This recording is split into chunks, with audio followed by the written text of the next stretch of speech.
This week, we discuss news from the RSA Conference with guest host Joshua Lieberman. Rich takes a pedicab ride with WatchGuard. Plus, we chat with Kaseya's Jim Lippie on the implications of consolidation. It's ChannelPro Weekly, episode 136, Bikinis and Bullet Points.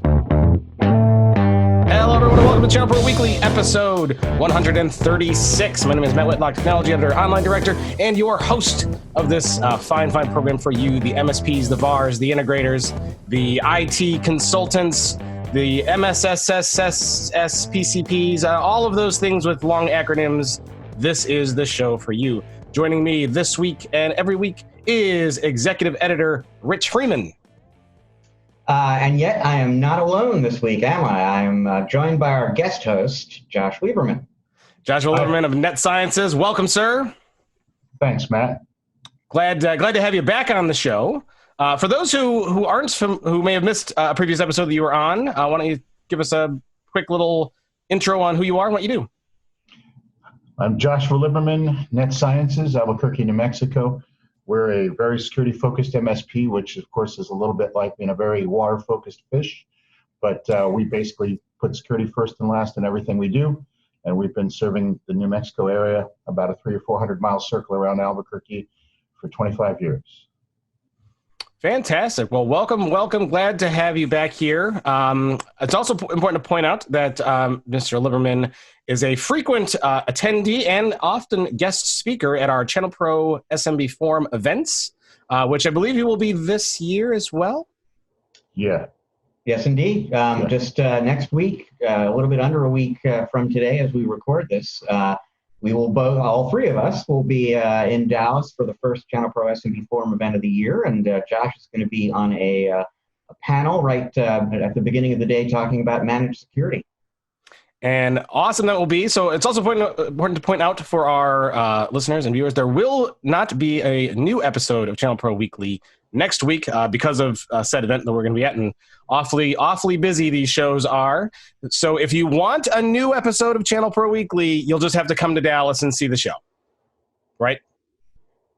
We'd love to have you there. We would. Put a name to a face, people. Come on out to events.channelpronetwork.com. Actually, you can get the address, information about all the other sessions we're going to have. It really will be a great use of your time if you can make it.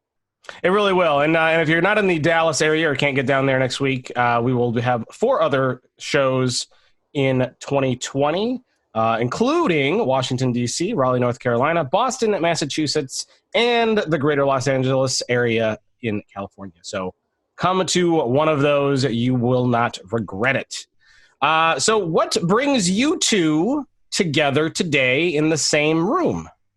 So speaking of the greater Southern California area, we are actually in Long Beach, California right now. The two of us yesterday attended the first ASCII show of the year here.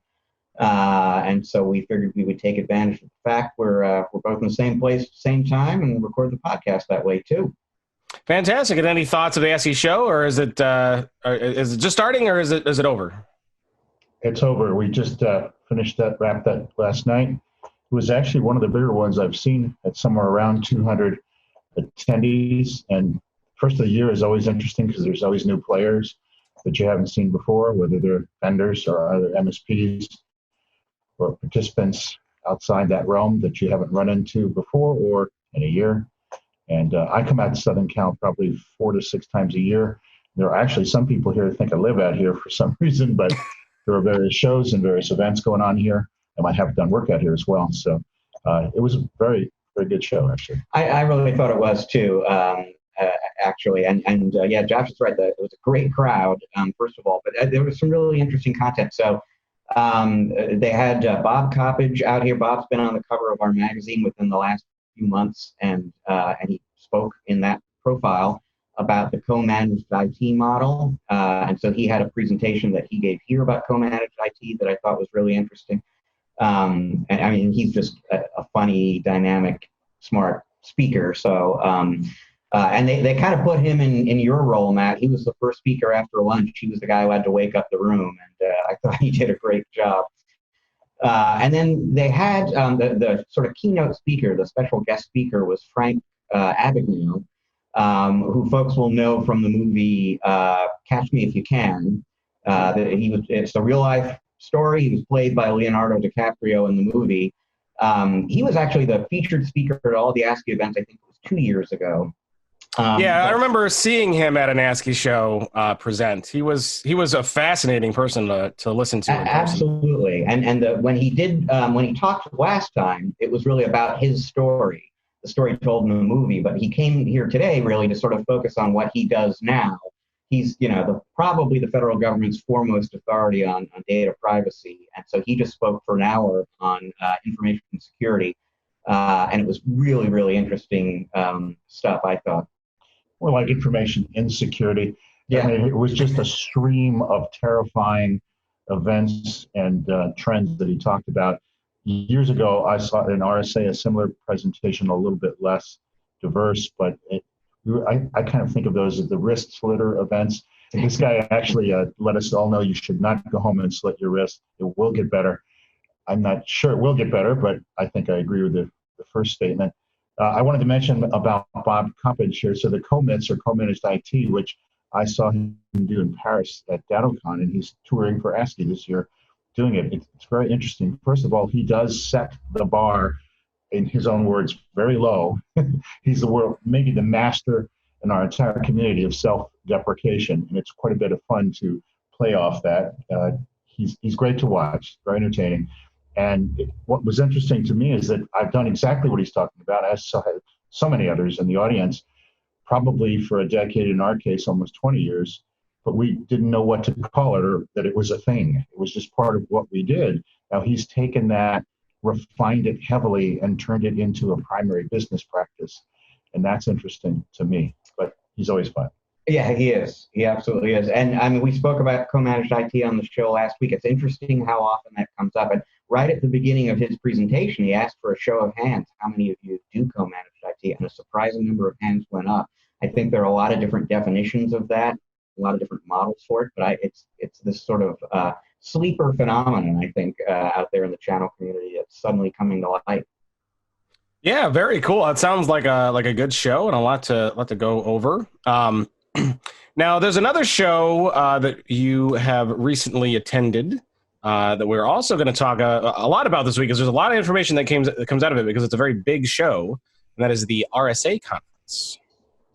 So for me, that is like the big security conference of the year. Obviously, there's Black Hat and DEF CON. There are other big security shows, which quite honestly I avoid, because I figure I'm in the media and I'm not a security operator. I'm going to have a target on, a bullseye on my back if I walk in there. But I go to RSA, and it is just a whirlwind. It's just craziness, because there are hundreds of security vendors there, many of whom I want to meet with, and it's just back to back to back to back, one meeting after the next, running from one thing to the next, and soaking up as much information as you can. Quite honestly, just finding time to write about all the information I collected wasn't easy. I've got more articles coming, basically, because there was just all sorts of interesting stuff that I got a chance to talk about. So big show. It was, it's hard for me to judge, but talking to the vendors, eyeballing it a little bit, traffic was down maybe 20%, they were estimating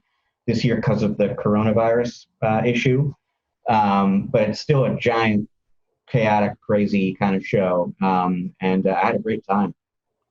Josh, what did you think? Brief overview of RSA. I believe you were there as well.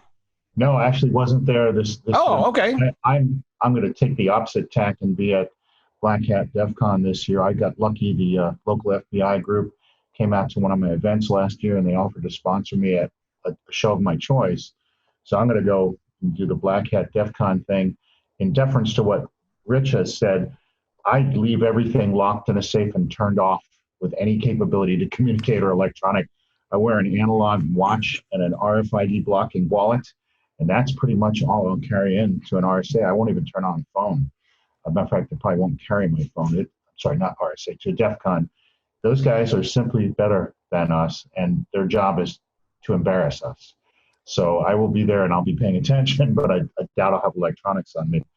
Yeah, I've heard Black Hat. You definitely want to go analog, old school, nothing with radio. Yeah, I mean, that's the real thing. Those guys are amazing. I've seen some incredible stuff over the years there. But it's always great to know what you're up against, because you have to realize that you're going to see the tip of the iceberg in terms of black capabilities there. There's what you get to know that people can do is only a small percentage of what they can do. And if you walk away from there without the whole wrist slitter thing going on, you're doing pretty good. It really is spectacular. I'm looking forward. It's been a few years, but no, I didn't catch RSA. Honestly, it's the Comdex of our industry nowadays. If you're a security person, and it's overwhelming. I haven't been in a few years. Actually, it is amazing. Well, as a security person, I am sure that you are keeping an eye on the news and stories and announcements coming out of that. And a few of these we'll absolutely love to get your take on. But before we get into that, we've got an interesting interview, I guess you could call it, that Rich Freeman did while he was there at RSA. Rich, do you want to set this up anyway? I should, yeah, just to make it, if nothing else, I want to make it clear this wasn't something that ChannelPro came up with. So, like I said, running from one meeting to the next for, 2 days at RSA. And in the days before all that, the folks at WatchGuard said, hey, we're gonna give you some time with Corey Nachreiner, our CTO, to talk about trends in security and so on. But we're also doing this thing. We have these WatchGuard branded pedicabs this year that are roaming around the Moscone Center, and we put a GoPro on one of them. Corey's going to be recording some interviews. Are you available to do that with us? And I said, yeah, sure. In between this meeting and that meeting, I'll jump in the pedicab and we can go around the block or something. And I would love to talk about security with Corey. And I was looking at the file name when they sent us this video, and it was called something like "People in Pedicabs Talking About Security." It was all modeled after comedians in cars getting coffee. Yeah. So that's it. That's what if people on watching on video will actually see us in the pedicab. Everyone else will just kind of hear a lot of bumps and car noises in the background. Yeah, so if you're listening, you're going to hear a great interview with Rich and Corey. But I do encourage you to check out the video version of this, just because it's just awesome. Take a look.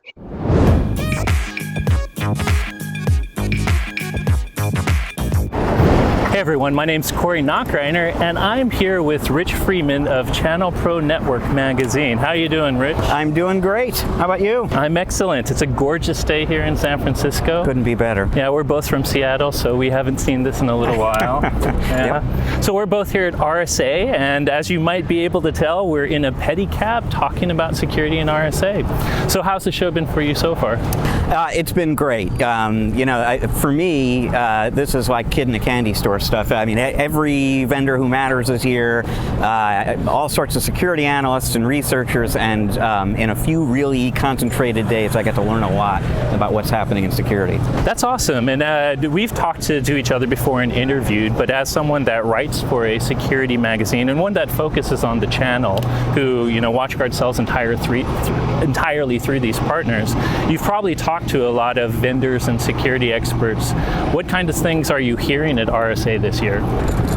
It's interesting. Obviously, there is a shortage of talent, security talent out there. Skills gap, the cybersecurity skills gap. Huge skills gap, which affects all of our readers. There is an enormous number of threats out there, and that they're evolving all the time. So basically, it's an overwhelming kind of environment out there for your ordinary reseller or MSP. And so what I'm hearing a lot about here is people focusing on automation and machine learning, and looking to kind of take some of the work off the hands of people who really don't necessarily have the bandwidth or the skills to stay on top of everything that's happening.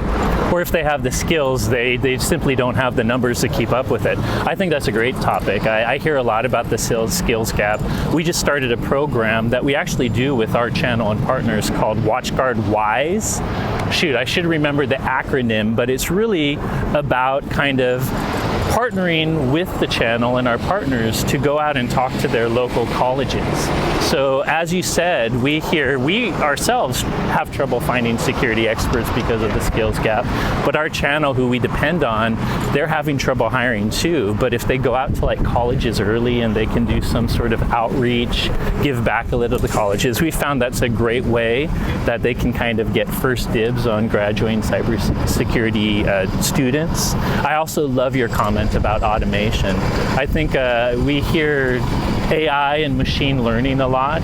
We use it ourselves, but it can sometimes get buzzworthy, and I feel like it's not quite to the point where we've gotten rid of the need for the cybersecurity expertise, but it has brought the noise down so that you can deal with more content with less actual experts. So I agree with you, automation's a huge topic that I think that the partners love.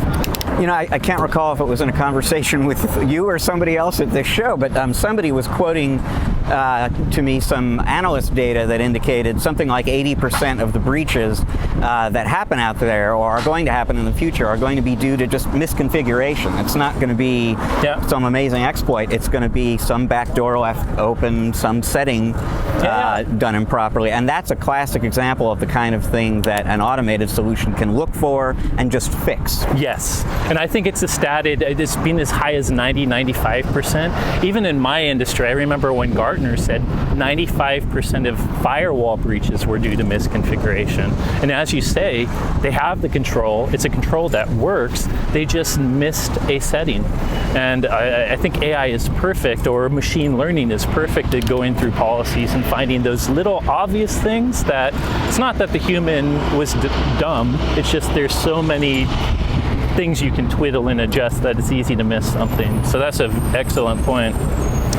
Cool. So another thing, and we've spoken about this before, and this could not be, there couldn't be a better setting in which to discuss it than this one, because we're in a pedicab in the middle of the city, and you know, this is the modern workplace, right? I mean, we're probably both getting messages on our phone right now with private data from our companies. And where's the perimeter? Where's the firewall? You know, we're just out in the world on the go, and so dealing with that change and the fact that people have enormous amounts of hugely valuable data with them on the go. How do you secure that? How do you protect them from the risk they're facing is another. And this one WatchGuard cares about deeply. We recently did a survey with Site Research. I think everyone kind of automatically knows that we've become a very mobile society, but we quantified it in this research. We found out that all businesses, no matter what the job role, 90% of employees spend about 50% of their week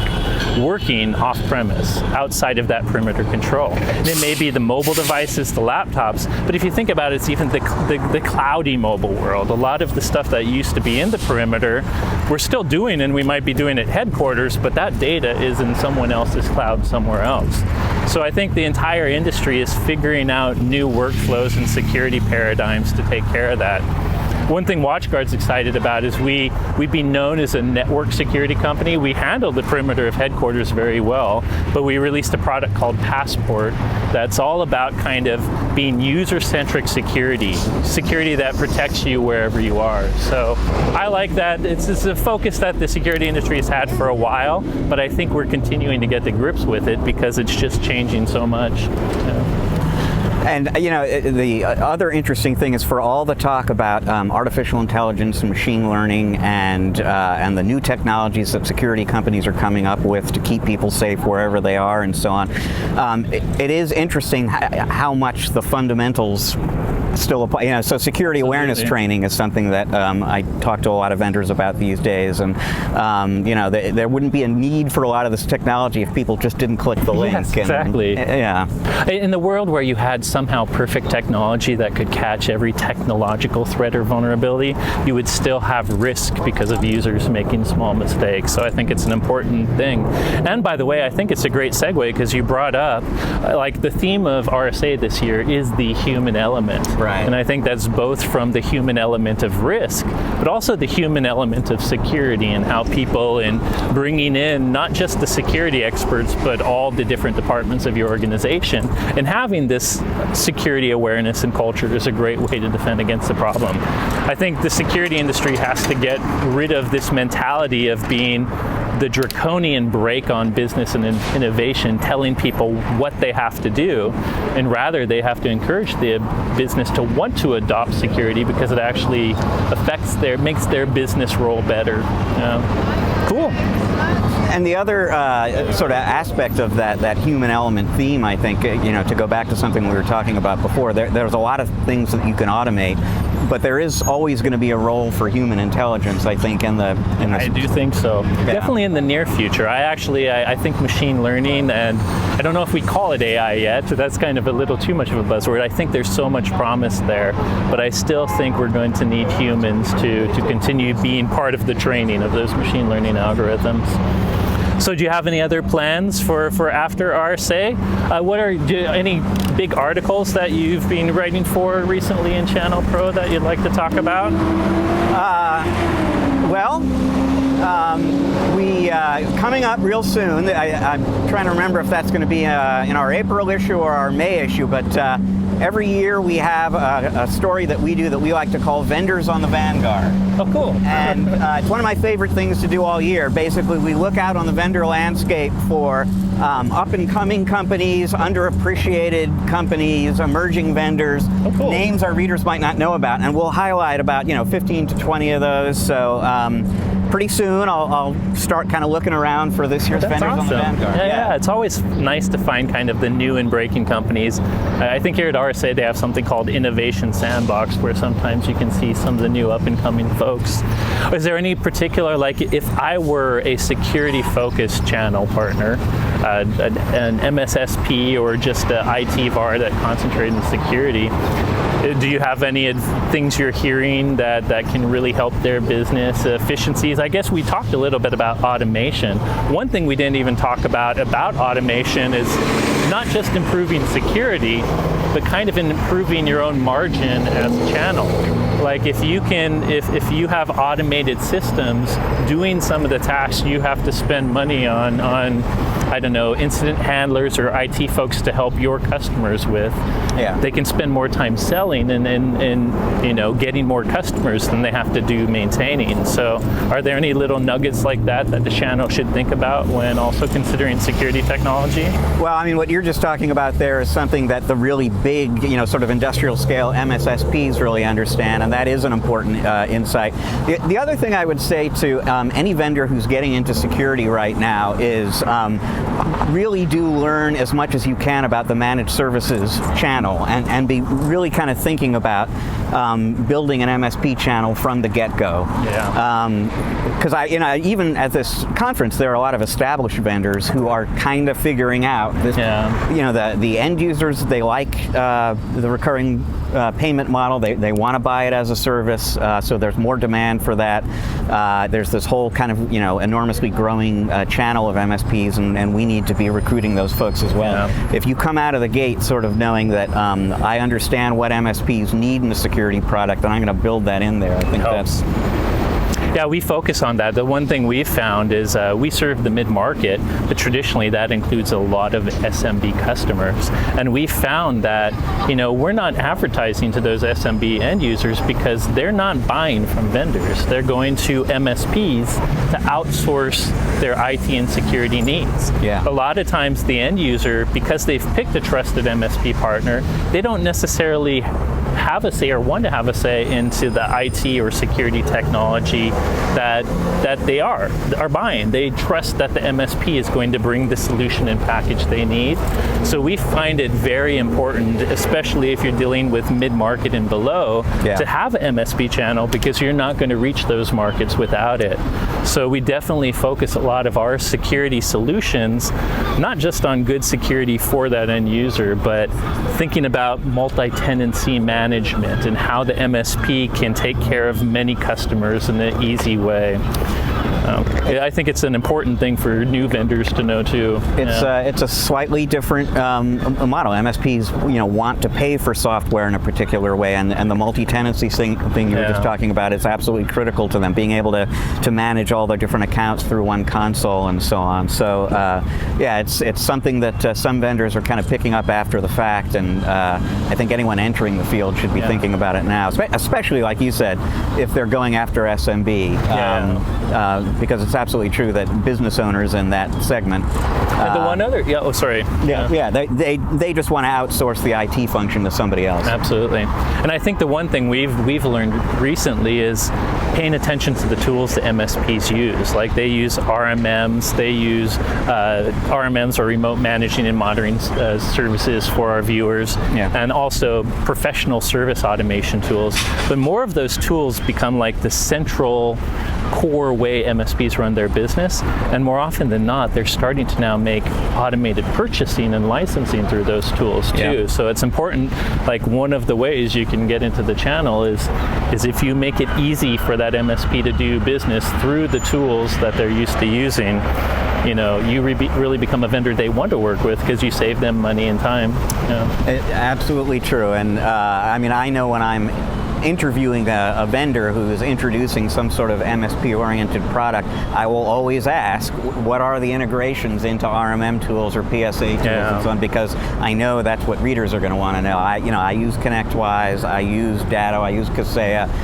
Does your product exchange information with the ones that my people are already using? Awesome. Well, this has been a fun ride, but before we go, is there any other thing, Rich, you'd like to share with us? I hear ChannelPro has a pretty cool podcast. Can you tell us about that? Well, thank you. Yeah, it's called ChannelPro Weekly, and you will find it on any of the podcast distribution networks that you probably know, Apple Podcasts, Google Play, Stitcher, Spotify recently. And it's me and my co-host Matt Whitlock once a week talking with folks like yourself, catching up on the news in the industry, and check it out.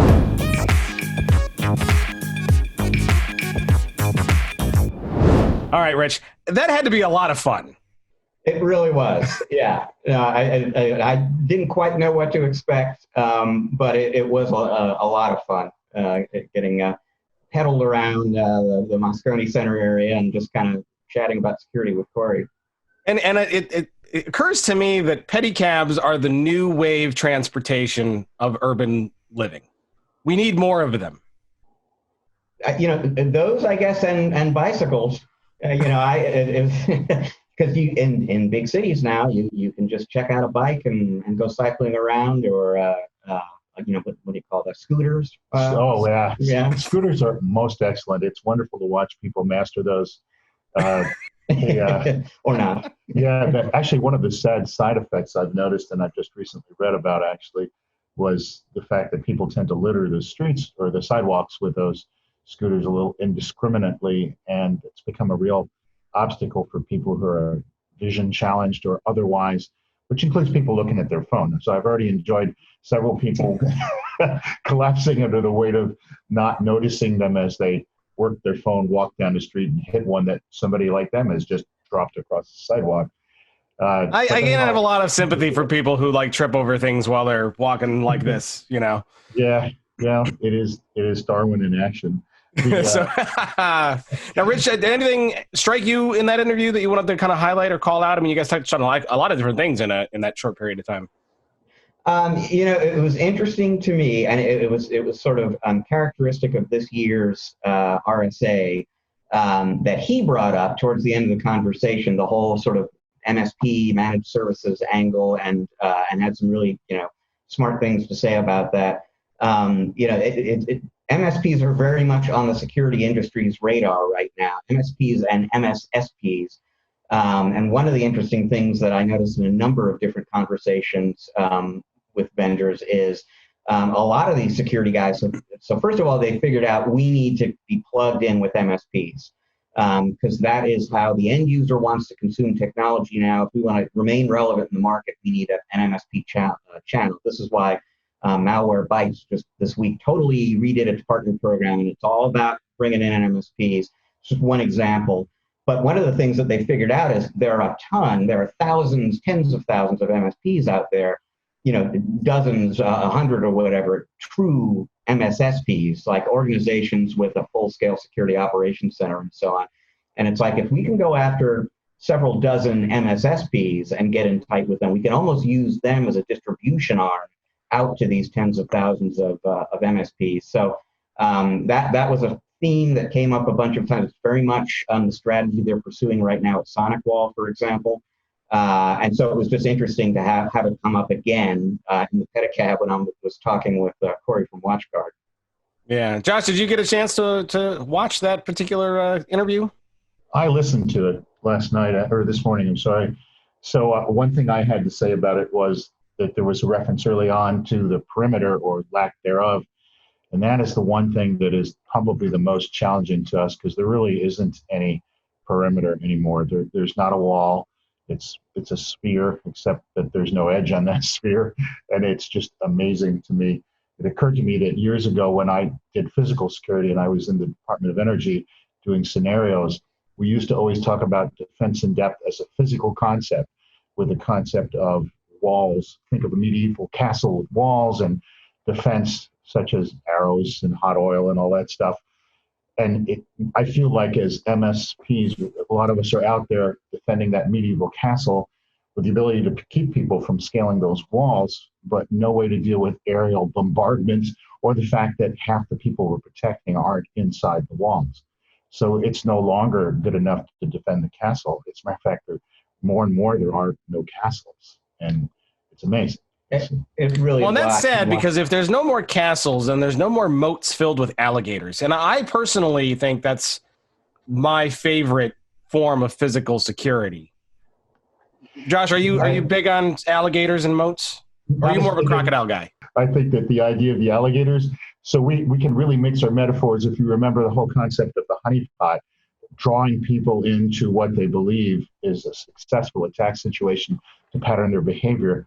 Rich mentioned Sonic Wall, and of course, part of their strategy is the capture and patterning of these attacks through their product called Capture or Cloud Capture. There's a lot of interesting stuff to be done there, but once again, it's almost like learning a language that changes so fast that it doesn't matter what you spoke yesterday. As we learn how these attacks evolve, what we find out is that they are evolving faster than we can learn how they work, and it's not so great to know these things. And with AI and machine learning, attacks learning to improve themselves on their own, it's quite an interesting battle. The arms race is once again us defending a castle with arrows and hot oil, and people coming by, passing over in F-15s with Vulcan cannons. I'm not really sure we're keeping up. I would encourage, just as a little example of that, I would encourage people who are curious to go online and look up a report from Sophos that came out this week. They detected this new attack that they call Cloud Snoop, I believe. And I had a chance to interview, I had a brief interview with some security guys from Sophos who were kind of trying to explain to me why this thing was totally new and unfamiliar to them. And the main thing was that once command and control had been established with the attack device, the attacker was using totally legitimate and ordinary web traffic, like just website traffic, to hide the command. And the agent, whatever it was on the receiving end, the infected device, was just looking for this one particular little command in that giant stream of web traffic. And when it saw that, it took that little bit of information, detoured it off to the side. And so it was like, all of the conventional security tools they weren't looking there, because that's not where this kind of threat comes from ordinarily. It's complete. And in fact, the crazy thing is sometimes it's amazing to me how these guys get caught. Like, how could they be so dumb? In this particular case, the process that they implanted on the infected devices was named Snoopy. Like this is why Sophos called it Cloud Snoop. Can you imagine? It's like, there's something funny going on here. Let's look around and see if there's anything different. What's this Snoopy.exe? If they had just called it Word.exe or whatever, they would have gotten away scot-free. It's an interesting threat to look into. The Monday details, that's for sure. Yeah, exactly. Very cool. All right, well, we've got a lot to get through. We've got, I know, 3 stories out of RSA that we're going to talk about and discuss. Plus, we've got a great interview with Jim Lippie from Kaseya coming up here later in the show. That's going to be awesome to get to. So lots to cover. Let's dive in. Rich, Open Text is rolling out something with Carbonite and WebRoot. What's going on there?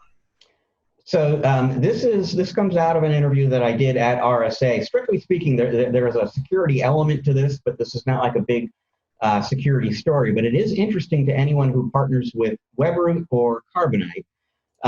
So about a year ago, Carbonite bought Webroot. Initially, the instruction from the CEO at Carbonite was, look, we've got 2 companies and 2 partner programs that are working great. Let's do no harm, was his instruction. Let's not mess with that. But round about July last year, the thinking was, okay, we're at a point now where we can begin to maybe think about merging these 2 partner programs together. And in fact, there was some reporting in the media around about September last year that early this year, you would actually start to see a new partner program come out. In between that reporting last September and now, of course, OpenText bought Carbonite and along with it Webroot. So that kind of put that whole partner program evolution process on hold. It's back in operation now. And so what I learned at RSA this week is that there will be a new partner program, a combined Carbonite Webroot partner program appearing round about July. Really, that's going to be a big sort of milestone in this larger process. They're really kind of looking to erase the lines, if you will, between Carbonite and Webroot going forward. Carbonite came to this acquisition of Webroot with a very VAR-heavy channel. One of the things that was appealing to them about Webroot is very strong with MSPs, and so they're looking to create a partner program that's going to be unified, one set of tiers and benefits and so on, but that will have tracks within it, for the VARs, the traditional resellers, and for the MSPs too. And that should be coming up this summer at some point. Now, do they talk about any of the different levels or tiers or how the compensation model is going to work? It's a little early for them to be getting into those kind of details, so they didn't get deep into those kind of specifics with me.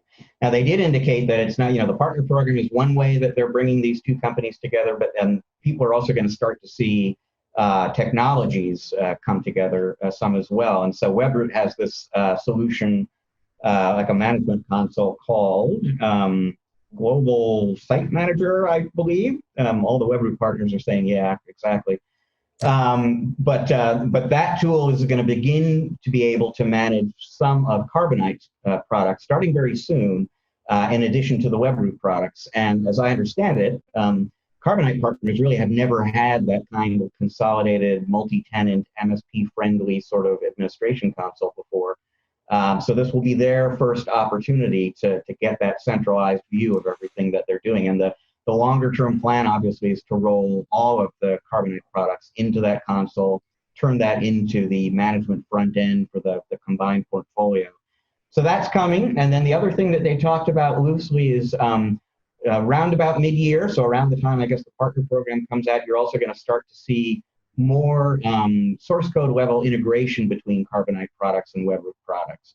So, if a Webroot product, for example, detects a breach or a ransomware attack or something like that, the Carbonite product maybe can automatically restore data that was potentially affected by that. That was one example they gave. Unfortunately, I'm blanking on some of the other ones that they offered. But I mean, basically, their whole story now, the story they're taking to market and apparently utilized here at the ASCII show, is this theme of cyber resilience, this idea that security and BDR together can really provide complete protection for an end user. And so they're looking for ways to use security to make backup smarter and to use backup to make security more effective.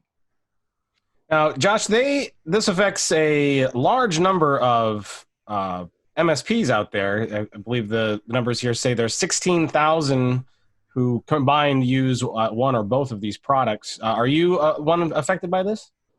No, we're not directly affected. I'm neither a Webroot nor a Carbonite partner, but I would guess that that's heavily skewed in favor of Webroot. I haven't seen very much penetration into the MSP market by Carbonite yet. They stepped that up a couple of years back and started seeing them at the shows. But what is interesting to me is that we always bundle, in our case, a Datto solution with every network we support. And I've always considered backup to be part of security.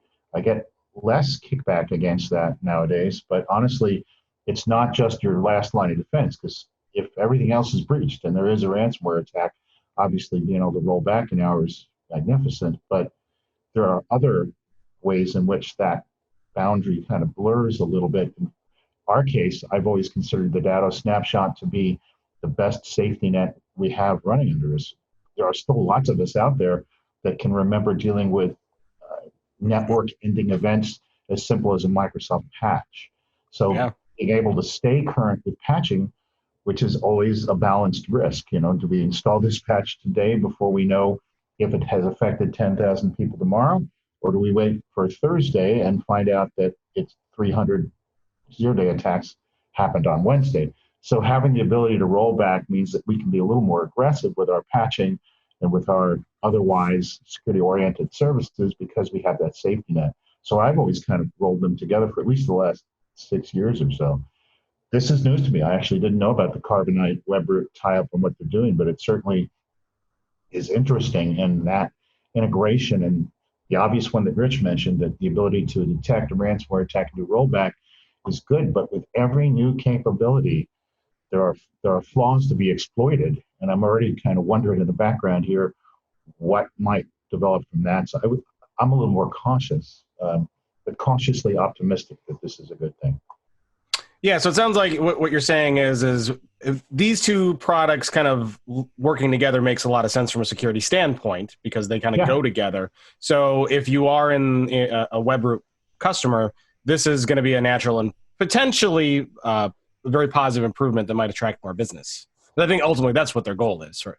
Is that right? Yeah, that's a fair assessment. I don't yet understand how they're going to actually execute on this integration, and now I'm kind of fascinated by it, and it makes me a lot more interested in the Carbonite product line than I was 6 minutes ago.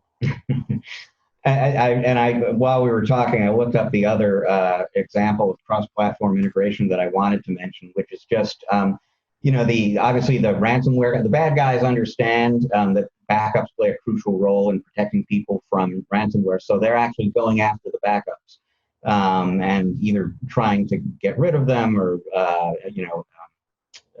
corrupt them and so on and so forth. And so WebRoot and Carbonite are looking at ways to use the WebRoot endpoint security system to protect the backups a little bit more strongly and effectively than right now to make sure that that line of defense isn't neutralized. Yeah, there was an event last year where we discovered that one of the attacks was usually using the MSP as a launch pad into the data background and attacking these devices by destroying or removing local snapshots, and in some cases, I understand, actually cloud snapshots as well. So they have figured out that there are some defenses that are effective against ransomware, or at least recoveries that are effective. So now they're looking at taking out those recoveries. Everybody knows you can't use a mapped drive or an SMB share as your only backup. Everybody should know that. But now they're actually finding ways to find cloud backup destinations that are very, very isolate from target machines, and they're taking those out. And that's why you see everybody restricting LAN access. We can't get to the data for management from the LAN anymore because that was not protectable by 2FA. Nowadays, your only access is through their portal because it is indeed multi-factor protected.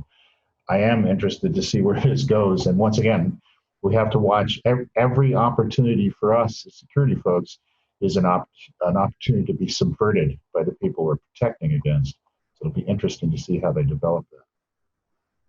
Very, very interesting story to watch. So there's a lot in that announcement. I recommend people go to the show page, channelpronetwork.com for 136. And there you'll find links to all of the different stories that we're talking about, because we're hitting them, but we're not necessarily diving into every nitty-gritty detail in these. So if you are interested in what they're talking about there, go and check that out. If you're watching on YouTube, same thing, open up the description area, and you'll find links to all the stories that we're going to talk about. So the next story, Rich, comes from Kaseya, who we're going to be speaking with here in a little while. But they are adding the NIST cybersecurity framework, which we've talked about before, to their compliance management platform. What's the impact of this? Well, this is just an interesting expansion of the Kaseya Compliance Manager product.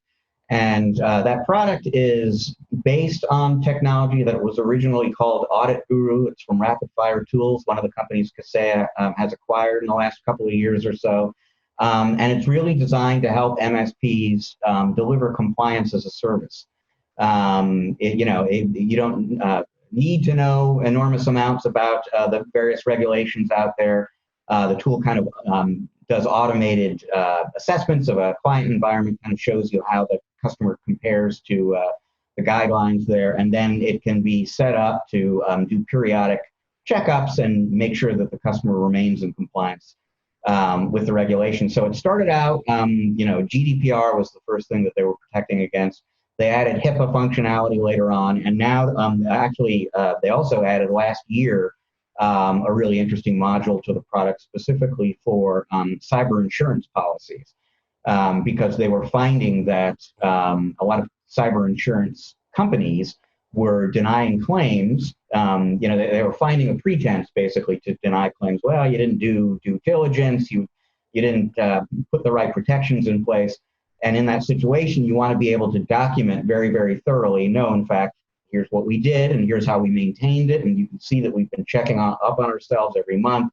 That's what this cyber insurance module in the Kaseya Compliance Manager product does. What they've added now is one for the NIST cybersecurity framework, which, it seems to me, and maybe you've been familiar with this longer than I have, Josh, but it feels like in the last 18, 24 months, that has become kind of the gold standard as a baseline kind of measurement of a properly designed security framework. We talk about defense in depth and layered security. Well, what are the elements there that you need to be accounting for? NIST created the cybersecurity framework, and a lot of security vendors have adopted it. A lot of MSPs and MSSPs have adopted it as sort of their baseline.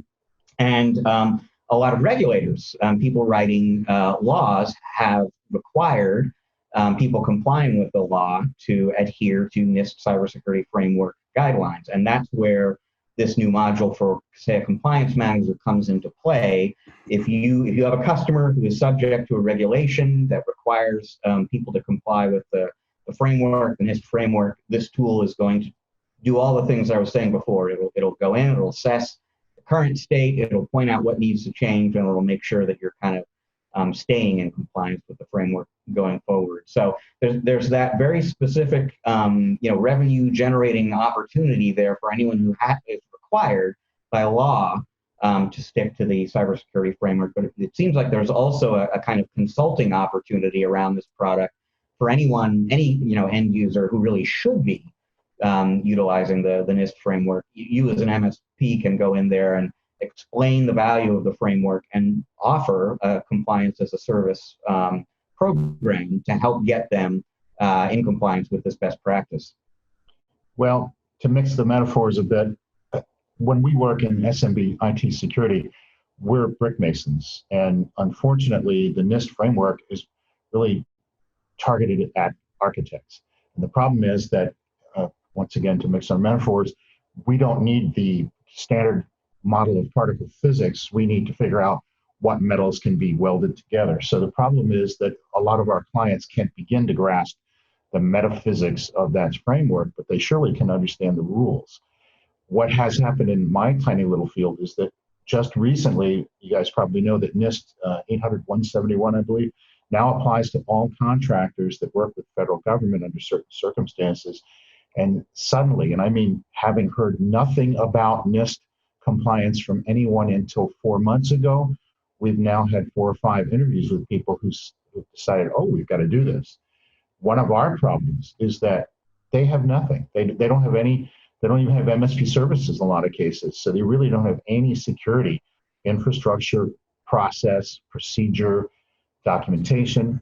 And they think that this is a box of chocolates and you can buy it and consume it and be done, without realizing that leads to a gym membership, which leads to needing some new clothes and a shower at work. Anyway, they really don't understand that there's just these layers that they're stepping into.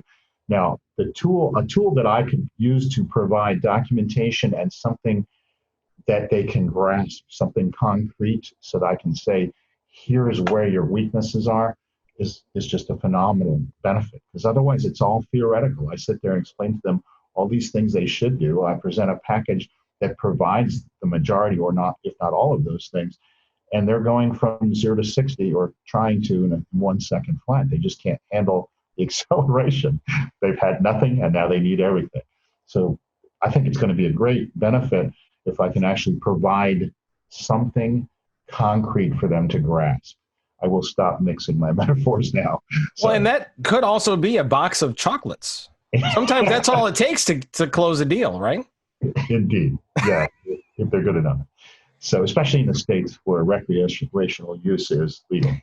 Yeah. Right. So Josh, are you finding tools like compliance management platforms? We're starting to see more and more activity in this space to kind of like help monitor compliance. Is this kind of stuff like helping you in your businesses with your customers, or do you think it still needs a little bit of work? Is this something that's kind of useless? What do you think? Well, it's certainly not useless, but it still needs to be refined. The idea that somebody will work through a 20-page document with me is rather fantastical.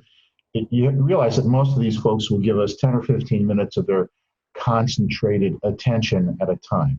I have found that when I write an email, if it exceeds a paragraph, it doesn't get read. And I have found that unless I can deliver it in an 18-second video, or there are bikinis involved, not me, but if I'm not catching their attention immediately, they're just not sticking with it.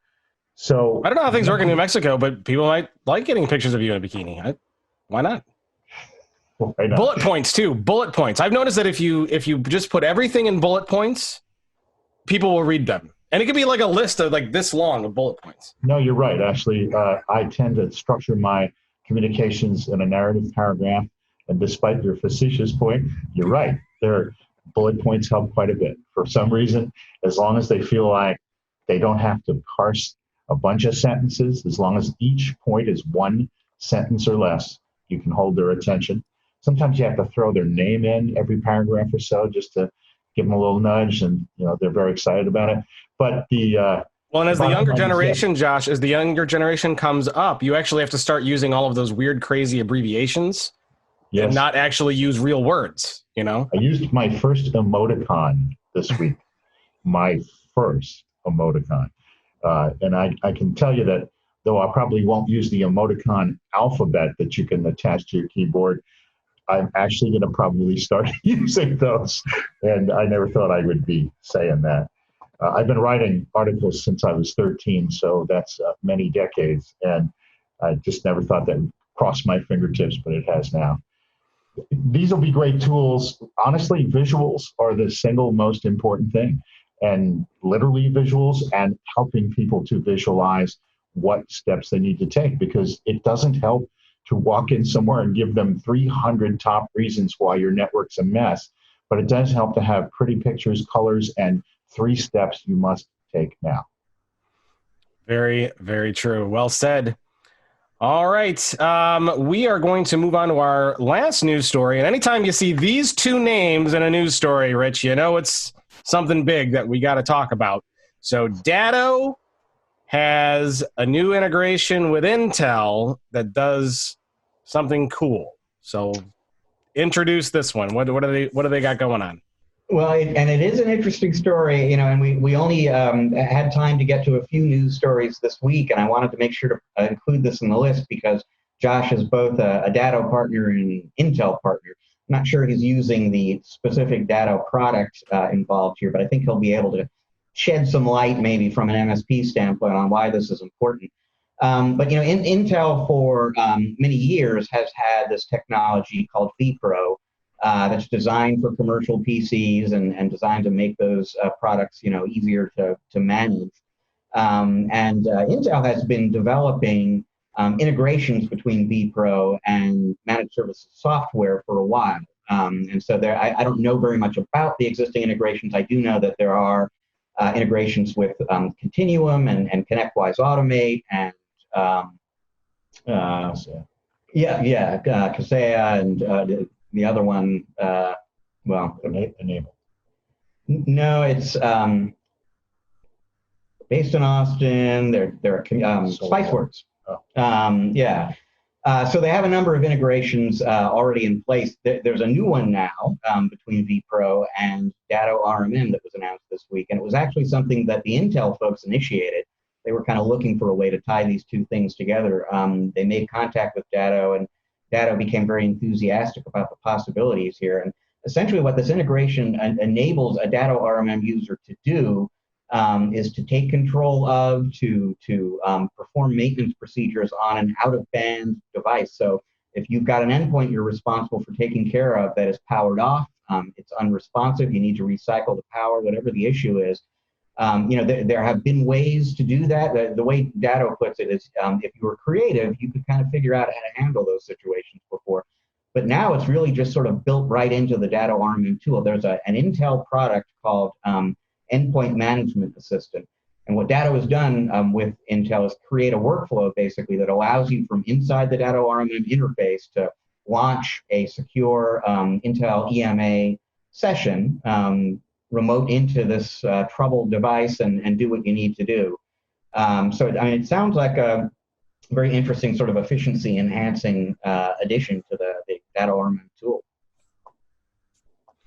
Josh, what do you think? Well, we've been a vPro shop for roughly 15 years since it existed. You can think of vPro as ILO, lights out management for desktops and laptops. So vPro has been a cornerstone of our business. It allows us to do early on just software inventory, remote on-off on the PCs and on laptops, pretty limited stuff. Then they developed it to have things such as Wi-Fi support, and of course it's Wake on LAN. And it also allows us now, it's been 5-10 years that there's remote KVM. We have remotely installed operating systems and done all kinds of other stuff with them. Which is super cool when you think about it. Yeah, it has remarkable capabilities. It works really well. There's background task processing, all kinds of things you can do. It's almost like a mini RMM built into that machine in both senses of the word, remote management and monitoring, and as well as a remote management module, which you can use to handle the machine. The integration with various players in the field in terms of the other meaning of RMM, the other players, has been improving. It's not anywhere near universal. So we have a whole separate tool and interface we use to manage them under SolarWinds MSP. We don't have that direct integration. So this is actually a very interesting leap. But there are all kinds of little overlaps in the security world here. We can do things because of vPro and now because of integrations with RMM.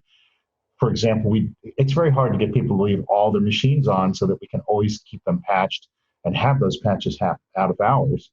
And I had an interesting carbon systems discussion at this show at ASCII. The alternative has always been to just use Wake on LAN. But anybody who does this in the field realizes that's somewhat imperfect. That's not a great implementation. Not all machines come out of various sleep states well and reliably. So this vPro capability to toggle a machine on outside of Wake on LAN is really nice. And again, remote KVM, just watching the boot process is great, being able to manipulate the BIOS.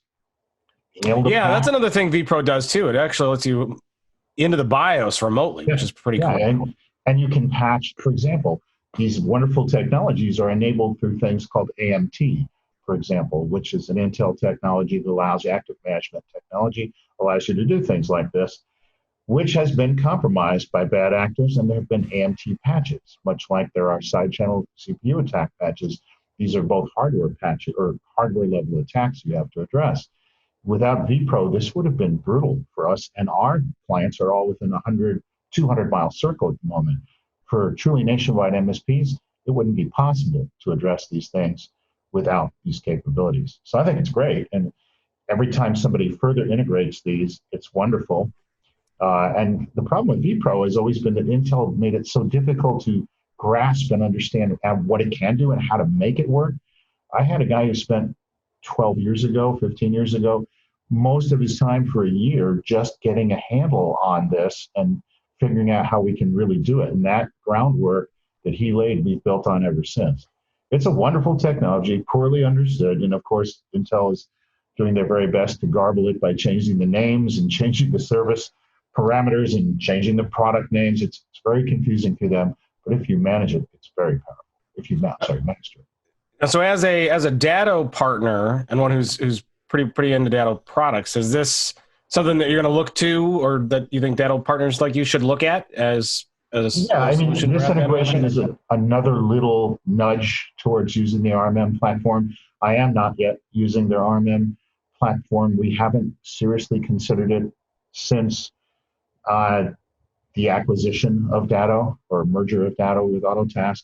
So it is something that I've been kind of pushing off. We've added a number of tools in the last year, and we've made some other changes. And there's always a balance between staying on the edge of things and getting crushed by the number of tools that you change and have to master. And I don't really want to trigger a mutiny amongst my staff. It's really hard to change your tools and do it all the time. But this is something that will make me look more seriously at that RMM product. They'll forgive you if you give them a box of chocolates. Yeah, it'll be okay. It'll be all right. Yeah. All right, Rich, anything else to talk about with Datto here? Do they have anything else interesting to talk about? No, not this week. So I think that wraps up for that story. All right. Well, that is it for the news. But I know, Rich, you're going to have a lot more from RSA that we're probably going to talk about next week, right? Because you said you didn't get a lot of writing time yet. Yeah, exactly. I mean, on the flight home from Long Beach, I'll be probably over the weekend. Yeah, I've got lots of stuff that I'm still sort of sifting through. So you're right. It won't actually be next week, as Josh just pointed out, but our next episode. Right, the next episode. Yeah. You are correct. We did mention that at the top of the hour. But in the meantime, if you don't want to wait a whole couple weeks to see what else is coming out of RSA, just tune that web browser to channelpronetwork.com, and you will see those stories go up each and every day, along with all kinds of other good stuff. For example, articles from Mr. Joshua Lieberman himself is a regular contributor. Plus, we've got white papers and downloads and all kinds of good stuff. So, channelpronetwork.com, bookmark it, and get there. Rich, we are going to switch over here to another interview that we did yesterday with Jim Lippie from Kaseya. Do you want to kind of set this up? So, I won't say too much about who Jim is and what he does, because we're going to talk about that in the interview. But, there's a lot of merger and acquisition activity going on in the managed services world right now, and a lot of thinking that's sort of setting off among MSPs. How is this going to affect me? What do I need to do about this? And in a conversation with Jim some months back, it just sort of emerged that this is something he has given a lot of thought to for reasons that will become apparent during the interview. I thought it would actually be a great idea to bring him on the show and dive into that a little bit with him. I completely agree. Interview with Jim Lippie coming up. Stay tuned.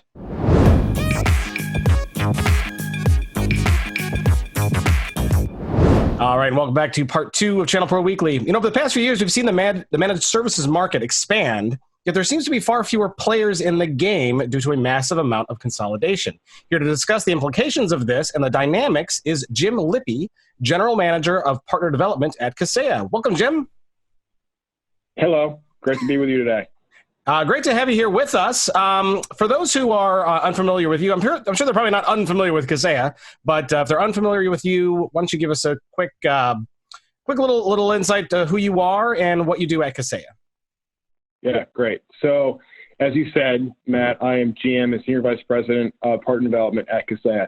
What that means is that I essentially own the MSP community and all the different initiatives that we do with our community. So we do about 50 to 60 events globally per year, do a lot of thought leadership within the community, helping people understand how they can run a better business, and really bringing valuable content to them, and through our vendor partners as well, the ecosystem that we've built out. And how long have you been at Kaseya? I've been at Kaseya for 3.5 years at this point. Okay, and then for those maybe who aren't familiar with Kaseya, I can't imagine that there are many of those out there, but give a quick little 2-minute spiel on what Kaseya is and what you guys do. Yeah, so Kaseya is a global software company, and we're considered to be the pioneer in the RMM space. So every MSP has to have an RMM, right? So we've got 20,000 MSPs globally that use a combination of our products, right? So it could be RMM, which we started out, which is VSA, or flagship product. But over the years, we've acquired several other assets. So Unitrend, spanning on the backup side. We've got rapid fire tools, ID Agent, IT Glue. These are all assets that we brought in, or businesses we brought into the Kaseya portfolio to build out our IT complete strategy. Now, Jim, you're working for a vendor now. We've actually known each other since before you were at Kaseya, and so there is one more kind of key detail about your past that's worth bringing up before we dive into the conversation here, because it's very relevant. You've worked in the channel as an IT provider in the past. That is correct, Rich. Yep. So I was at a company called Thrive Networks, an MSP out of Boston, from 2003 to 2012. I was the president and CEO from 2005 to 2012 of Thrive Networks. We were acquired by Staples in 2006, and I ran it for Staples for another, we were acquired in 2006, and I left in 2012. So I ran it for them for about 6 years, ended up owning an extensive P&L, about $180 million P&L for them. It was a combination of Thrive and some of the other technology businesses that we had through Thrive and Staples. Yeah, so I mean, some directly relevant experience there in terms of what we're going to be talking about today. And the origins of this conversation, in a way, go all the way back to a conversation or an interview the two of us did at Kaseya's partner event last May. We were just kind of talking about products and strategies involving Kaseya and so on. At some point in that conversation, you kind of brought up that there are dynamics in the managed services market right now that have implications for every MSP out there. And it just so happened I was planning to write a story about that, and so we talked about it a little bit. But we didn't get a chance to dive into it too deeply. And so I quoted you in my story when it eventually went out on this, and we'll link to that story from the show sheet here. But there are obviously big things going on that Matt was sort of alluding to before in terms of private equity money flooding into the market, bigger MSPs with regional and national footprints kind of showing up. From your perspective at Kaseya as an ex-MSP, what are the big kind of changes that you're seeing in the managed services landscape right now? Yeah, so I remember that conversation, Rich. I think it was at GlueX in this past September in Phoenix. But yeah, so it's crazy to think about how far the MSP industry has come since 2003. If you had told me back in 2003 that by 2020, and obviously it started a few years ago, that private equity money was going to be flooding into not just the software companies that support the MSP ecosystem, but the MSPs themselves, and doing massive roll-ups throughout the country and throughout the world. I would have said you're crazy. I mean, at the time, back in 2003, we had all covered, and we had Mindshift that were starting to do some roll-up type stuff, but that was their first generation of it, and quite honestly, it wasn't very successful for those people that remember those days. Now we have a lot of institutional money coming into the MSP market, buying what they call platform companies, and then starting to tuck in other smaller MSPs underneath them. And I think it's important that, when I say a platform company, what that means. That's an MSP that has really good bones, a lot of DNA in terms of recurring revenue, generating their own recurring revenue, having a really solid portfolio of products they can upsell and cross-sell into their customers. And they've got the people, the process components down. And again, they're probably doing somewhere between 25 and $100 million of revenue. That would be considered a great platform company. And then that allows them to bring in some of the other smaller organizations that are maybe not quite the maturity level and certainly the size.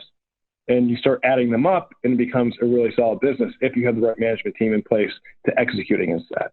So that's what we're seeing. And so those are some of the dynamics at play. As organizations start to get bigger, that allows them to a certain amount of advantages. There's advantage at scale. So they get to buy software generally at cheaper price point because of the volume that they bring to bear.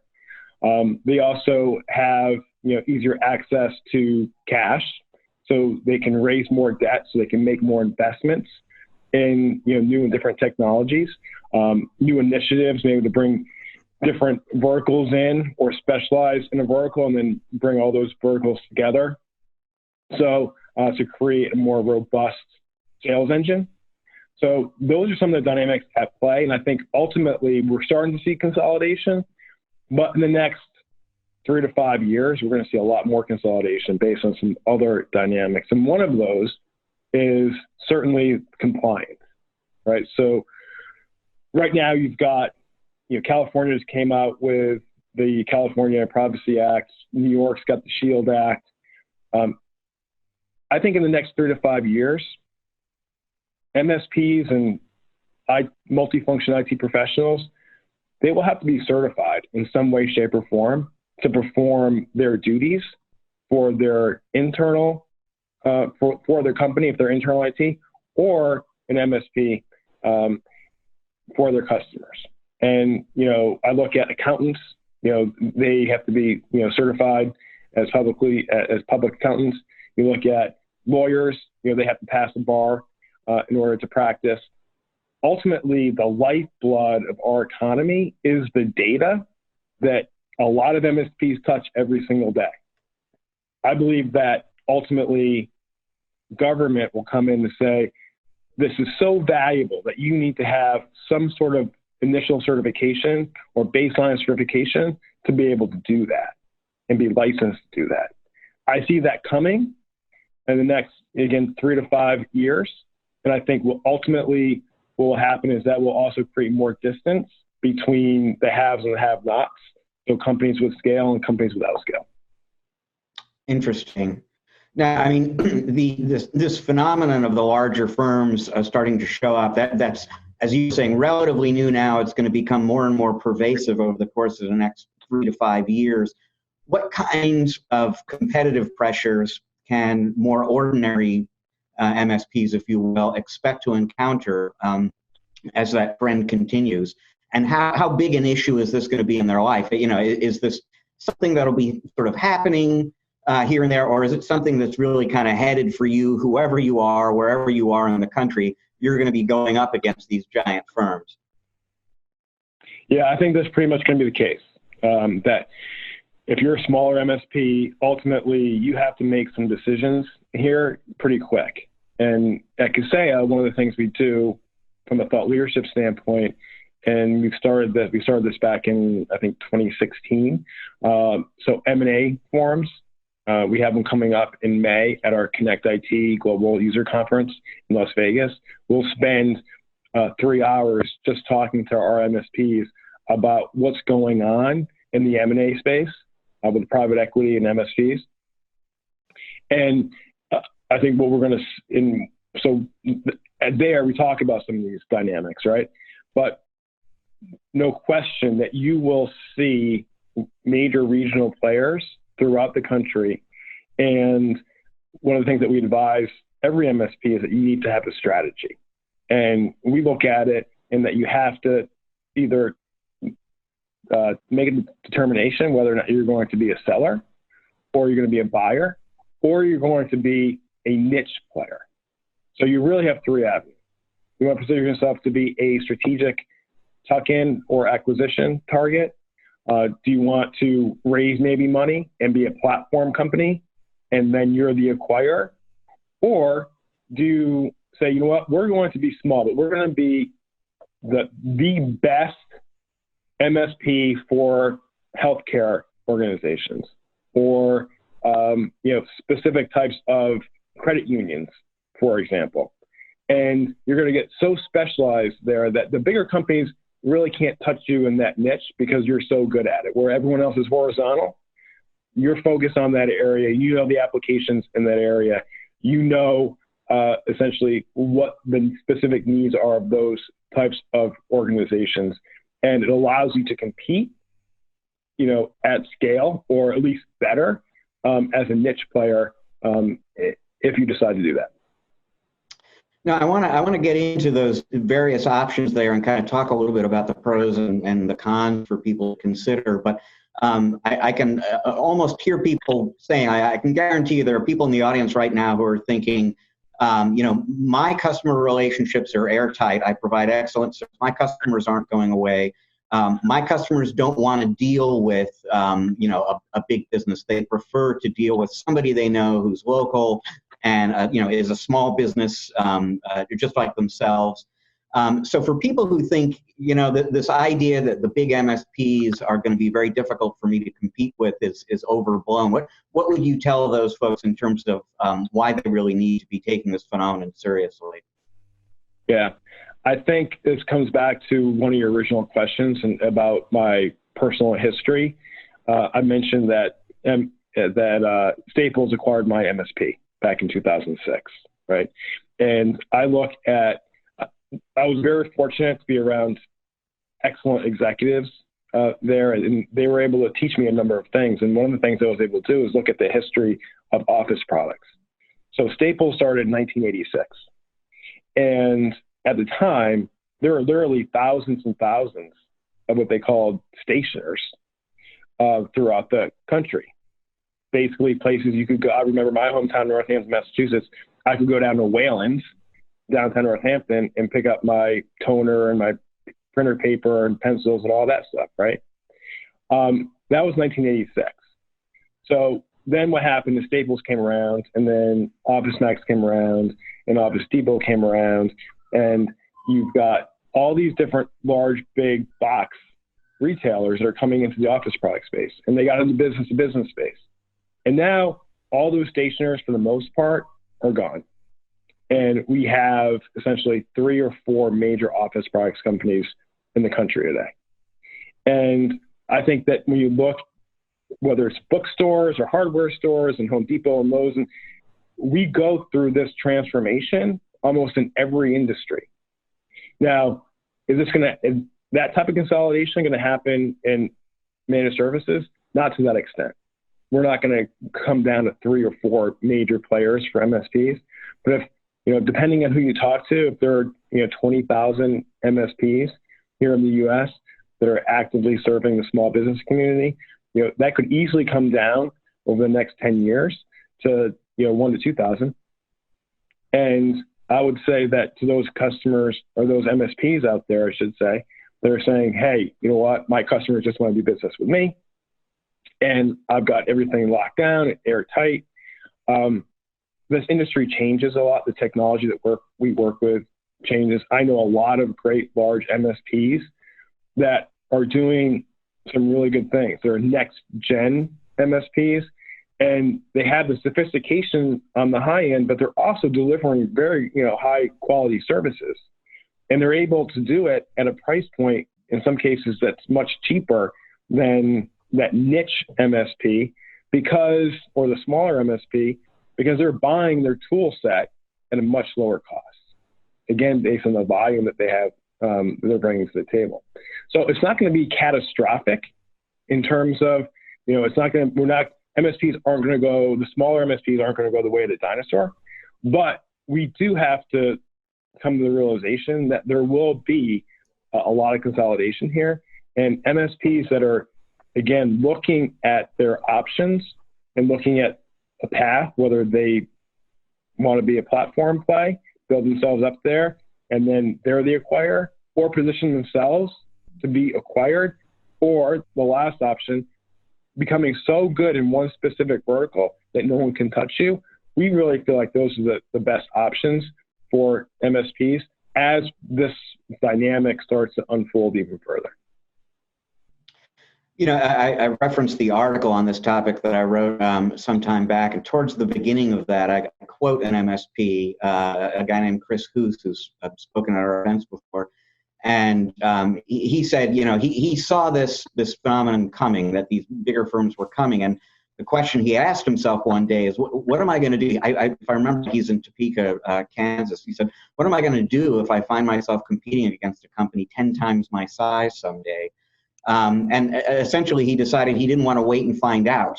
So what he did was find 3 other MSPs around the same size as him. And those 4 companies came together and they created one bigger company. So that's one way that a smaller MSP can get bigger if their decision, their play for handling this this trend is to get big and compete with the big guys that way. What are the different options for somebody who's thinking, well, maybe I want to be a platform player, or I just want to scale up so that I can compete more effectively against these big MSPs? What are the options? What are maybe the pros and the cons to kind of weigh as you're thinking about that?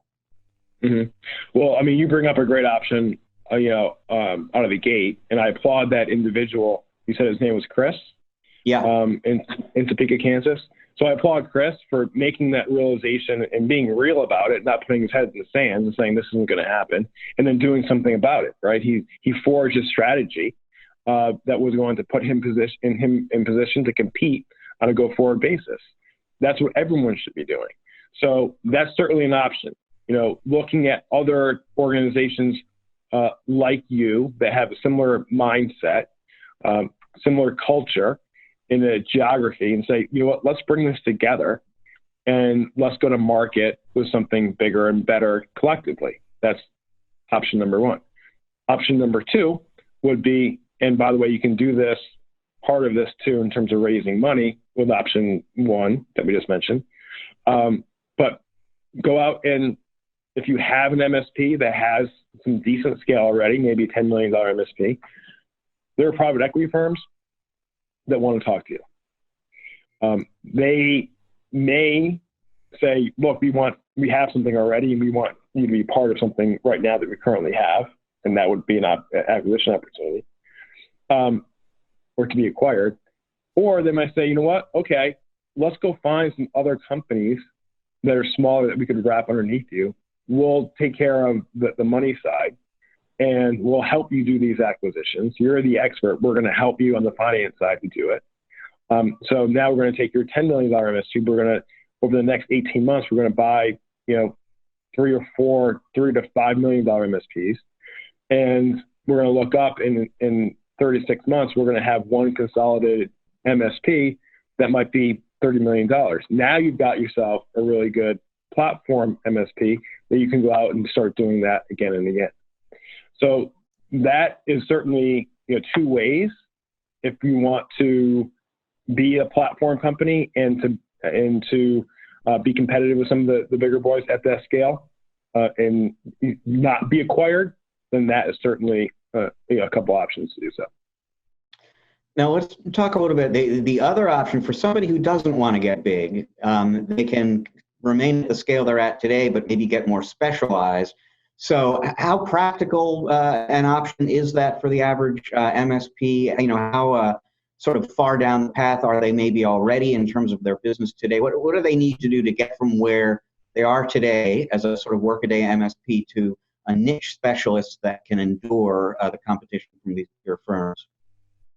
Right. I don't think it's, first of all, let's just baseline this. Nothing in this business is easy. I think every MSP that's watching this right now, listening to it, would say that what we do is difficult. So going into it that way, understanding that's not going to be easy, but certainly creating a niche for yourself in a vertical is not impossible. I've seen a lot of great MSPs do it. There's an MSP down in Alabama that a number of years ago, they did a really great job in healthcare. And I can tell you from my days being an MSP at Thrive in Boston in 2000, we started this in, 2005. We went down the healthcare path because we said, look, this is an emerging industry that, is getting more regulated, and there are serious IT needs there that we can address. So what we decided to do was, okay, let's create a healthcare practice. And I'll be the first one to tell you, we did not do it well. We did not. What I realized is that you need to be all in. And you need to have engineers that understand the space, techs that understand the space. You need to have, business consultants that understand the space. You need to know the specific applications that these healthcare organizations are using. You need to understand the compliance requirements that healthcare brings to bear. So it's not easy, but it can be done. These guys did it down in Alabama, and they created a nice little business for themselves, and they ended up selling it to one of the bigger regional players. But they could have continued on, I think, and been really effective in that niche, working for hospitals, doing co-managed agreements with hospitals. There was a lot of clinics they were working with, X-ray, technicians in outfits they were working with. It's amazing, Rich, and Matt, how many businesses are out there in industries that do quite well that really no one ever really pays attention to. So it's definitely possible. I wouldn't say easy, but again, nothing is easy, but it's certainly doable. And I mean, it sounds like in that particular instance, and this is probably a multi-year kind of the other option is if you decide we're going to specialize in healthcare, you can acquire somebody who already has all that knowledge of the market and the applications and so on. But if you decide to build that from within, this is kind of a multi-year process. It's a journey, essentially. Absolutely. I mean, I thought, oh, you know what? We'll go out and we'll start acquiring some healthcare customers. And, within 6 to 9 months, we'll be in good shape. We did it for about 18 months, and I realized, you know what? Our heart's not there. Like, we're not ready to really make this investment organizationally. So we pulled back, and we decided not to do it. And I think that the smaller MSP that we were talking about down in Alabama that did a really nice job with it, they did end up getting acquired by a larger MSP that wanted to be in the healthcare space because they knew the same thing that I found out, which was you can't dip your toe in. You have to be all in. So if we're going to be all in, let's do the right acquisition. Let's get the right technical talent. Let's get the right, compliance people in place. Let's do this the right way. Now that, that can be a long process. The good news here is, as you were saying, it's not as if consolidation is in place today. There is some time basically to get from where folks are today to where they kind of need to be to handle the future of this market. Let's say somebody in the audience here is thinking, you know what, I don't want to get big and I don't want to get specialized. The third option, I suppose, is get out. From a timing kind of standpoint, is now, if you know that you don't really want to pursue either of these big, broad alternatives we're talking about, and you don't want to compete, against regional and national MSPs, is now the time to be getting your company ready for a sale and try to, get out earlier versus later? Or is timing maybe in that respect not all that important? So I guess this is advice I would give to someone in that position. Run the best business you possibly can every single day. Go through your fundamentals, understand what creates value for your business. And that is making sure that you have an effective sales engine to acquire new customers, making sure that you have a solid service delivery process in place and a team that can deliver, keeping your churn low, making sure that you have a great way to retain your people, right, and attract good people, and that you have a solid management team in place. If you're doing those things, and of course making sure that your books are clean and you're doing things financially, the right way, and not running your lifestyle through your business. If you're doing all those things right every single day, then essentially you're creating value for your business every single day, and you will be attractive to somebody when the time is right. So I wouldn't necessarily go into it thinking, okay, this is the year I sell my business. Certainly, if you haven't been doing those things I just mentioned, and you really need to focus on getting your book straight, or focus on customer retention, focus on maybe driving better profitability, because right now you're just not there, then yeah, you need to get in order and get moving toward that goal. But I would encourage you just to run a good business every single day. And then ultimately, when you're ready, people will be there to buy it. And one thing that people can use to clean their books is a dust rag. It works really well, just for those who were curious. It's a fascinating discussion about MSPs kind of surviving consolidation themselves, and whether or not they want to get big or small, or how they're going to do that. But I want to talk a little bit, if we can, about the other side that is consolidating at an extremely rapid rate, which is the vendor services market that MSPs use. Kaseya in particular is one that has just been on a buying spree as of late.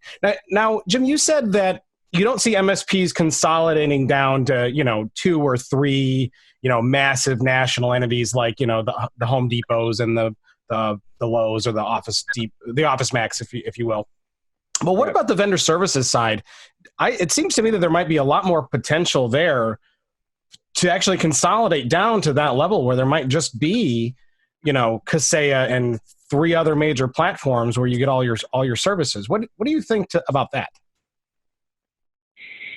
Yeah, well, first, just to kind of cap off the MSP stuff for a second on that side, it's an interesting dynamic because at the same time that's consolidating, the market's also getting bigger, right? We're having more entrants into the MSP space, and I think ultimately that creates a healthier ecosystem. And as it gets bigger, it will also, we see more people in it, or companies in it. It'll contract to the point where, or consolidate, I should say, to the point where we now have some really, really strong MSPs worldwide. And like I said, here in the U.S., we could end up with 3,000 MSPs, which I think would be healthy and good. On the ecosystem side, on the software side, people like Kaseya that are servicing the MSPs. We're really at 4 big players today. Obviously you have Kaseya, and like you said, Matt, we've been on a buying spree in the last 18 to 24 months, again, to fulfill what we call our IT complete strategy or our vision, to create a single pane of glass, purpose-built for multifunction IT professionals, eliminating the space between, tools. So you can actually, an administrator can sit down in one pane of glass and be able to actually efficiently take care of their customer. You've got obviously Datto, Autotask as one company. You've got ConnectWise, and you've got SolarWinds. So you got really 4 major players in the market right now. Will there be consolidation on top of that? There quite possibly could be. Could we get down to 2 or 3? Could be. I think you'll also start to see other organizations start to buy up other assets as well that they feel will be a good cross-sell into their existing base. I think one of the things that we've proven as an organization since Fred Piccolo took over in, 2015, summer of 2015, when he came in with this vision of IT Complete, is that once you get a customer in the door, you land them, then we can expand other services into that portfolio, if you will, of services they're currently using.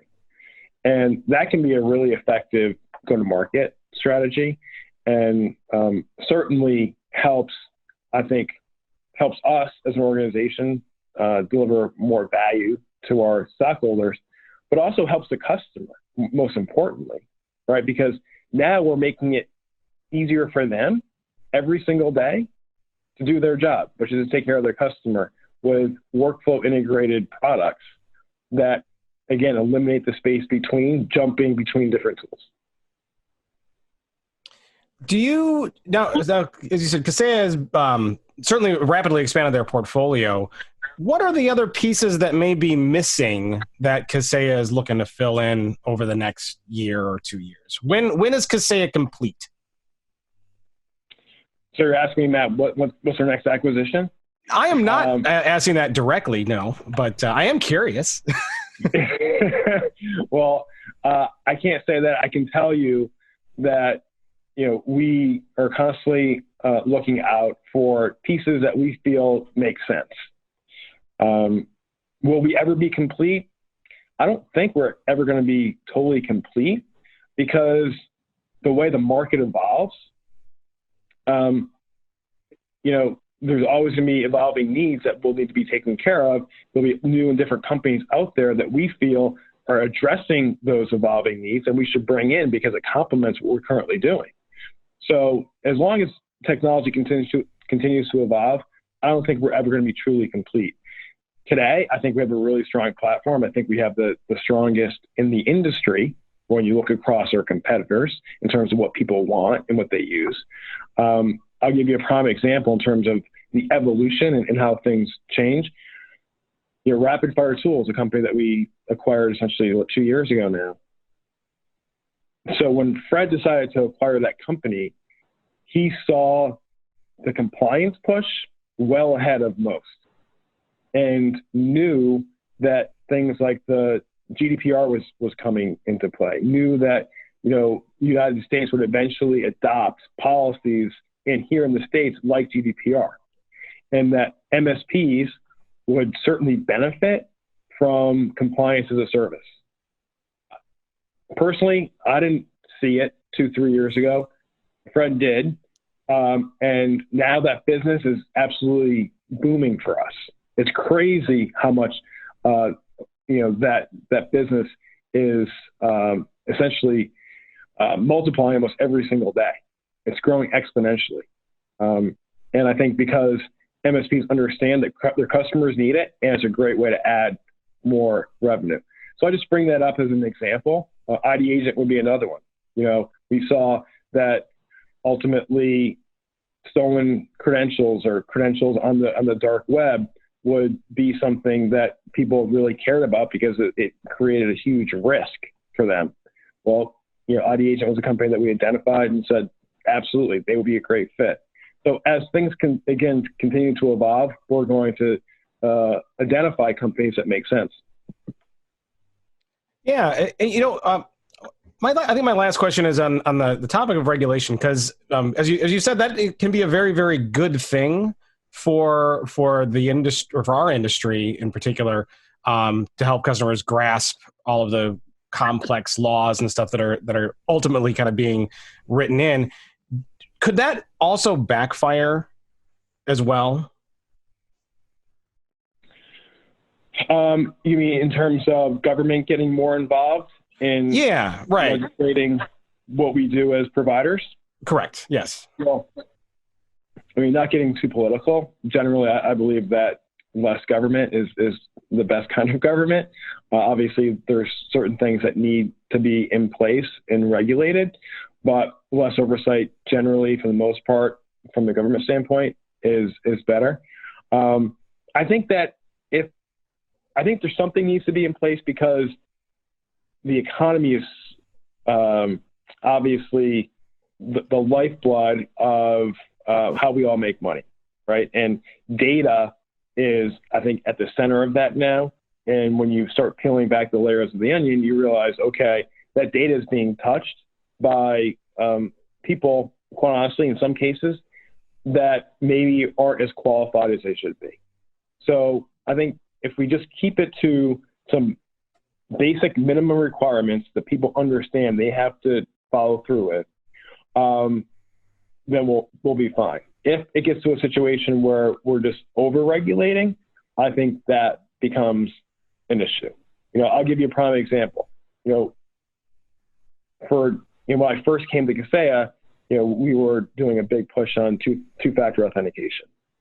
And at the time, only, I think maybe 20% of MSPs were actually using two-factor authentication to protect their own core assets, right? RMM, PSA. And we got to the point where we had to mandate it because it's critical that an MSP lock down their core tools so people can't get in, right? So that was a situation where we couldn't give people choice anymore. I can tell you that there are still people that push back on it. Like, why do I need two-factor authentication? Like, don't you read the news? So sometimes we have to protect people from themselves. And I think if we keep it to that and not go overboard, but keep it to some minimum requirements that just make sense, we'll be in good shape. And I think it's for the betterment of everybody. I agree. And that could definitely be a much longer conversation. And leading into actually some interviews that we've had recently, Rich, where we've talked a little bit about things like two-factor and the importance of those types of things. It also is important to note that what you said is also very true. If you're going to touch somebody else's data, make sure you're wearing gloves. Very, very important rule of life there. So we're a little bit over actually, and probably out of time. We're going to let Jim get back to his normal job here. But Jim, if people want to learn a little bit about you or get in contact with you, where would they go and how would they do that? Yeah. So my email address is james.lippie, Lippie, at Kaseya.com. You can find me on the road quite a bit at a lot of industry events, Kaseya events and other industry events. Certainly at Connect IT in Las Vegas, May 4th through 7th. That's our big show. So Rich, Matt, hopefully we'll see you there this year as well. But generally, you can email me or see me on the road. That's the best way to get in touch with me. Well, fantastic. A fascinating discussion. And thank you so much for being on today and for talking to us. Really, really appreciate it. Matt, Rich, appreciate your time. Thanks a lot. Thanks, all right. Well, we are going to go ahead and take a short break. And when we come back, we're going to wrap up the end of the show with our normal kind of end of the show features, like Rich telling us what has been and what will be and whatnot, things like that. So you'll definitely not want to miss that. Stick around. We'll be right back.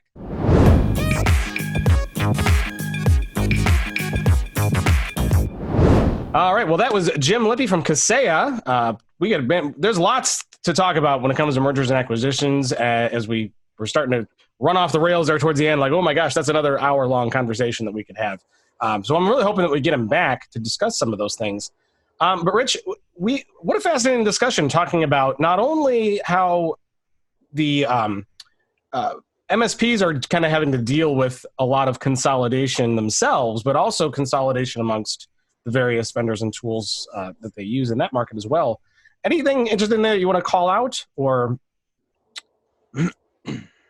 Well, so I just to follow up quickly on the point you made there a moment ago, it is kind of interesting that private equity, and how many times have we talked about private equity on this podcast? It's incredible the role that whole sector is playing in managed services right now. But it plays a role on both sides of that divide you were talking about there. So private equity firms are facilitating or driving in many cases roll-ups of MSPs and the development of these bigger MSPs with regional and national footprints. And obviously for many years already, they've been consolidating vendors.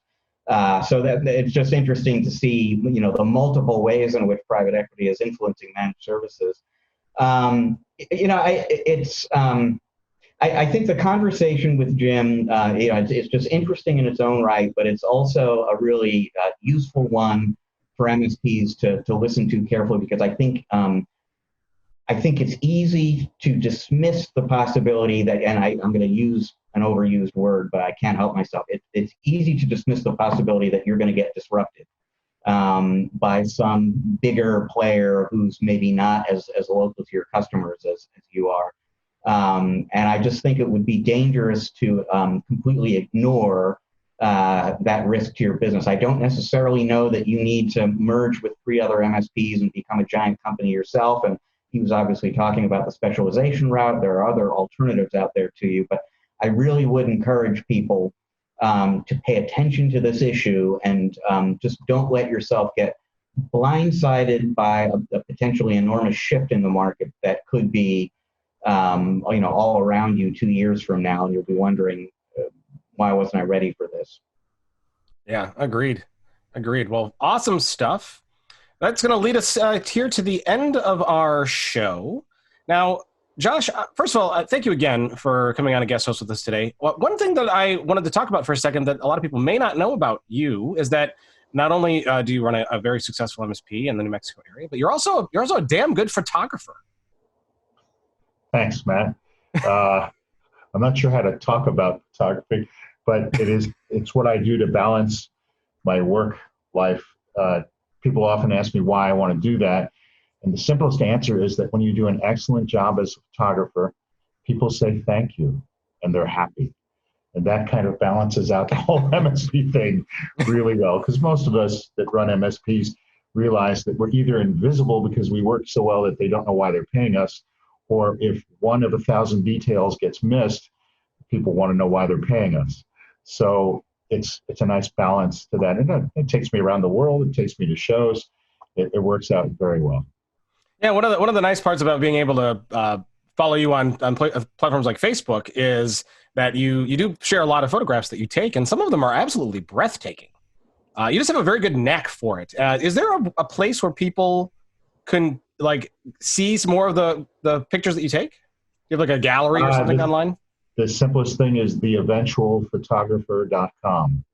So eventual as in I shoot events, eventual as in it took me a long time to start to do this more professionally, but theeventualphotographer.com, there's all kinds of nifty stuff there. Cool. And how long have you been doing it? I actually built a darkroom when I was 13 or 14 years old, and I shot film until the 20s. That would be my 20s, not the 20s. And then for about 20 years, I didn't do anything from my mid-20s to my mid-40s.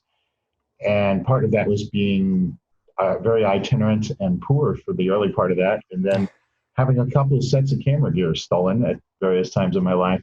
So I decided that I would no longer replace film stuff, and I waited until what I thought was the advent of really professional grade digital stuff, which was sometime around 2007 to 10. I started to do that. And actually, one of the earlier clients in my professional career was a company called Publishing, or ChannelPro. So ChannelPro shows, worked for ASCII and various other sites, various other events in the industry, and started doing that. And then I started to travel and write, proceeded to travel and write. I've always traveled extensively. And I put together a little bit of a sideline. The only thing I haven't figured out is how to have enough time to do all this stuff, because I like doing, I enjoy the MSP, and it pays any bills that I've been able to generate so far. And the photography stuff is very time consuming between the travel, the work itself, the editing, and the management of it. So the only thing I don't have is enough time to do all of this stuff. Time is always the most scarce resource these days, it seems. What was the first digital camera you got? A pocket camera. I had an actual Kodak, if you remember that. So yeah. Kodak had a 2 or 3 megapixel pocket camera that I still have a picture from the roughly 2005 of Italy that I use occasionally. It's a kind of a pastel look of Toscana, or Dorata in Chianti actually is where it is. That was the very first one. The very first professional grade camera was a Canon 20D, which for photographers out there was an early APS-C sensor or crop sensor camera.